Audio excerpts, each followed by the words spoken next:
اللہ الرحمن الرحیم۔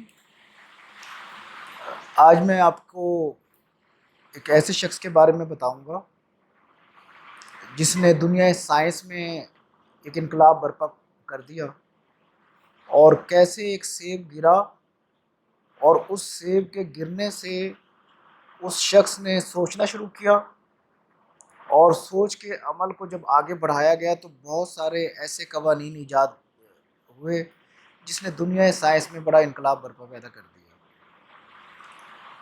مجھے امید ہے کہ آپ لوگ سمجھ گئے ہوں کہ میں نیوٹن کی بات کر رہا ہوں، اور نیوٹن کے بارے میں میرا نہیں خیال کہ کوئی ایسا شخص ہے جو تعلیم سے وابستہ ہو اور نیوٹن کے نام کو نہ جانتا ہو۔ اگر آپ سمجھیں اس کی کہانی کو تو یہ آپ کو بہت کچھ سکھا سکتی ہے۔ 1642 میں کرسمس کے دن انگلینڈ کے اندر وہ تھورپ کے مقام پر یہ پیدا ہوا، اور اس کی پیدائش سے پہلے ہی اس کے والد کا انتقال ہو گیا تھا۔ 3 سال کی عمر میں اس کی والدہ نے دوسری شادی کر لی۔ یہ اپنی نانی کے پاس رہنا شروع ہو گیا۔ ایوری اسٹوڈنٹ تھا، اس کو تھا ذہین، لیکن اس کو مدرسے سے کوئی لگاؤ نہیں تھا۔ 12 سال کی عمر میں اس کی والدہ اس کو نانی کے گھر سے پھر اپنے پاس لے گئی، اور اس کو جو ہاتھ سے جیسے فنی چیزوں میں بہت لگاؤ تھا، یعنی کہ یہ کوئی چیز ایسی سکلز کے حوالے سے کرنے میں اس کو شوق تھا، لیکن اس کو مدرسے سے کوئی لگاؤ نہیں تھا۔ اس کی والدہ اس کو، کیونکہ اس کے والد کا نام بھی آئنسٹائن تھا، وہ نیوٹن تھا، وہ نیوٹن سینئر تھے اور یہ نیوٹن جونیئر تھا۔ اس کے ایک انکل تھے جو کیمبرج میں پڑھا کرتے، جنہوں نے گریجویشن کی، انہوں نے وہیں سے تعلیم حاصل کی نیوٹن کے نا۔ تو اس کی والدہ بیسیکلی اس کو کسان بنانا چاہتی تھی۔ وہ کہتی تھی کہ اپنے والد کی طرح کسان بن جائے گا تو چلو کچھ گھر میں روزگار کا سسٹم ہو جائے گا، یہ خود بھی اپنی زندگی بہتر گزار سکتا ہے۔ اس کے انکل نے جب اس کو ظاہری بات ہے، جو بڑے ہوتے ہیں وہ جب لوگوں سے اولاد سے، یہ بچوں سے ملتے ہیں تو وہ اس کے بارے میں جانتے ہیں کہ بھئی اس کے اندر کیا پوٹینشیل ہے۔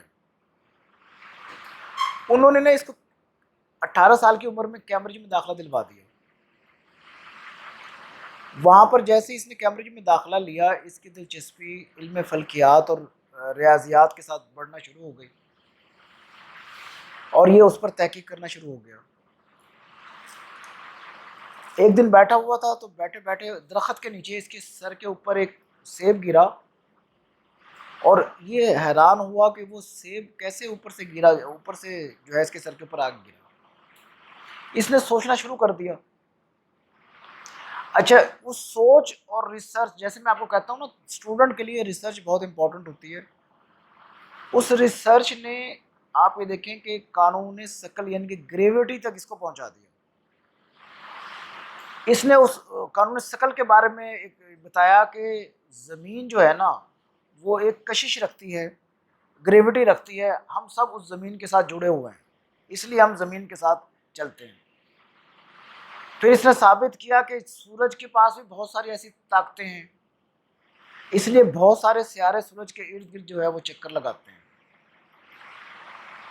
اس نے جو فلکیات کے اندر اور ریاضیات کے اندر اتنی اچھی ریسرچ کی، اور اپنی شورۂ آفاق کتاب جو ہے وہ قدرتی معاملات کے حسابی اصول اس نے لکھے، جس نے سائنس کی دنیا میں بہت جو ہے وہ تہلکہ مچا دیا۔ اس نے جناب قانون ثقل کے ساتھ ساتھ اس نے کیا ایک اور قانون ایجاد کیا، جس کے بارے میں اس نے بہت مشہور، اس کا وہ جو ایک جملہ ہے کہ ہر عمل کا ایک رد عمل ہوتا ہے، قانون حرکت جسے کہتے ہیں۔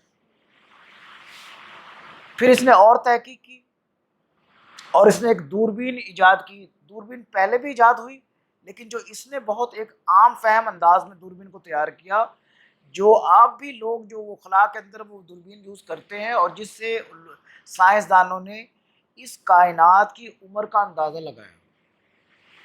اب یہ وہی ایوریج بچہ تھا جو مدرسے نہیں جاتا تھا، لیکن اپنے ذہین تھا، ذہن کو استعمال کرنا اس نے شروع کر دیا۔ اب اس کے بنائے ہوئے قوانین، اس کی بنائی ہوئی کتاب، نہ صرف اس نے بلکہ اس وقت کے بڑے بڑے جو سائنسدان تھے انہوں نے استعمال کیا اور نئی نئی ایجادیں کی. جیسے ایڈرسن کا نام بہت مشہور ہے. ایڈرسن نے اسی کی جو قوانین ایجاد کیے تھے، جو اس نے ریسرچ کی تھی، اسی کو پڑھ کر، اسی کو سمجھ کر، اپنے علم کو اس کے ساتھ لنک کر کر اس نے بلب ایجاد کر دیا. دنیا اندھیرے میں تھی، اس بلب کے آنے سے دنیا ساری کی ساری روشن ہو گئی. اب کہیں آپ چلے جائیں تو پتہ نہیں چلتا کہ جی وہ رات ہے یا دن ہے، اتنی جگمگ دنیا ہو گئی.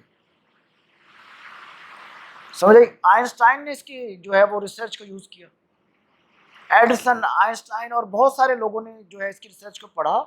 اس کے بعد کیا ہوا کہ یہ آپ کا جو الیکٹرانکس کا علم ہے یہ ایجاد ہو گیا. جو الیکٹرانکس کی چیزیں اب ہمارے پاس آتی ہیں، اور یہاں تک کہ کمپیوٹر بھی ایجاد ہو گیا. بل گیٹس نے ونڈوز بنا دی. پہلے کچھوے کی رفتار سے ہم چلا کرتے تھے. ان علوم کے آنے کی وجہ سے کیا ہوا کہ ہم لوگ روشنی کی رفتار سے چلنا بلکہ دوڑنا شروع ہو گئے. غاروں سے نکل کر ہم لوگ قبیلوں میں آئے، قبیلوں سے نکل کر ہم تھوڑے لوگ شہروں میں آئے، اور اب دیکھیں کہ جدت کے بلند ترین مقام پر دنیا جو ہے زندگی گزار رہی ہے. اب ہر وہ فیسلٹی جو آپ سوچتے ہیں وہ آپ کو مل جاتی ہے. ہر وہ چیز جو آپ کو چاہیے وہ کہیں نہ کہیں وہ چیز موجود ہوتی ہے، اور آپ ود دا یوز آف جدید ٹیکنالوجی کو یوز کرتے ہوئے آپ وہ چیز منگوا لیتے ہیں. کوئی آپ دوسروں کو جانتے ہیں، دوسرے آپ کو جانتے ہیں. اب کوئی ایک بارڈر نہیں رہا دنیا کے اندر. تو کہنے کا مقصد یہ ہے کہ جب ایک عام فہم بچے نے اپنے ذہن کا استعمال کیا تو اس نے کیا کیا کہ دنیا سائنس کے اندر انقلاب برپا کر دیا. الیگزینڈر پاپ، جو ان کا کرسچنز کا ایک بہت بڑا پاپ تھا، لیڈر تھا، رہنما تھا، اس نے اس کے بارے میں پیشن گوئی کی تھی کہ نیوٹن آئے گا تو ہر طرف روشنی روشنی ہو جائے گی، اندھیرے چڑھ جائیں گے. پھر دیکھیں یعنی کہ تجربات کے اتنی زیادہ انوینشنز کے اتنی زیادہ قوانین کے آخذ کرنے کے باوجود جب ایک شخص نے اس سے پوچھا کہ نیوٹن سے پوچھا کہ تمہیں کس نے حیران کیا؟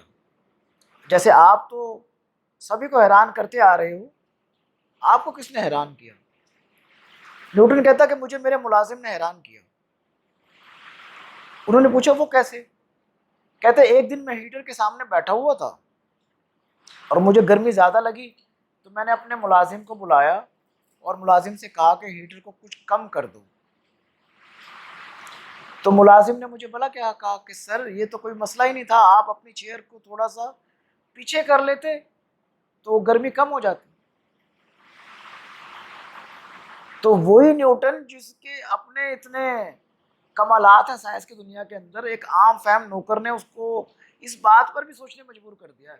میں نے بتایا کہ جو لوگ ذہین ہوتے ہیں اور جن کی آبزرویشن زیادہ اچھی ہوتی ہے اور جو کچھ کرنا چاہتے ہیں لائف کے اندر، وہ چھوٹی چھوٹی باتوں کو عام نہیں سمجھتے، وہ ان سے سیکھنے کی کوشش کرتے ہیں، اور سیکھ نہ صرف اپنے لیے بلکہ لوگوں کے لیے آسانیاں پیدا کرنے کے لیے اپنی کاوشوں کو ہمیشہ وہ جو ہے وہ آگے بڑھاتے رہتے ہیں. اور دیکھ لیں کہ آج جو لوگ یہ کرتے ہیں وہ پھر زندہ بھی رہتے ہیں، تاریخ ان کو زندہ رکھتی ہے. نیوٹن کو جب تک دنیا ہے لوگ یاد رکھیں گے، جو سائنس پڑھتے رہیں گے. آپ کا جو فزکس پڑھتا ہے وہ نیوٹن کو ضرور جانتا ہے.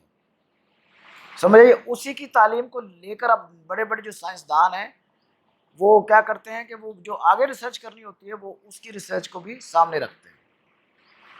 1727 میں بھی اس کا انتقال ہوا اور ویسٹ منسٹر کے گرجا گھر میں اس کو دفن کیا گیا. یہ اس کے لیے ایک اعزاز تھا کرسچینٹی کے حساب سے، کیونکہ اس سے پہلے کسی سائنسدان کو اس چرچ کے اندر، اس گرجا گھر کے اندر دفن نہیں کیا گیا. تو میں امید کرتا ہوں کہ آج کی اس ویڈیو سے آپ نے ایک اچھا موٹیویشن لیا ہوگا اور آپ نے اس چیز کو سوچا ہوگا کہ اگر آپ بھی اپنے ذہن کو استعمال کریں تو آپ بھی بہت کچھ کر سکتے ہیں. جیسے کہ یہ تو میں نے آج نیوٹن کے بارے میں آپ کو بتایا، میں نیکسٹ آپ کو جو مسلم سائنسٹسٹ تھے ان کے بارے میں بھی بتاؤں گا. لیکن کہنے کا مقصد یہ ہے کہ اللہ تبارک و تعالیٰ نے ہر ایک انسان کو ذی شعور بنایا، اشرف المخلوقات بنایا، ذہنی طور پر ایک بنائے، ایک طاقت دی. جن لوگوں نے استعمال کیا انہوں نے دنیا سائنس کیا کوئی بھی فیلڈ ہے اس کے اندر اپنا نام جو ہے وہ رقم کر گئے، اور جنہوں نے استعمال نہیں کیا وہ کیا ہوا کہ وہ انہوں نے اپنی زندگی ایسے ہی گزاری جیسے عام فہم دنیا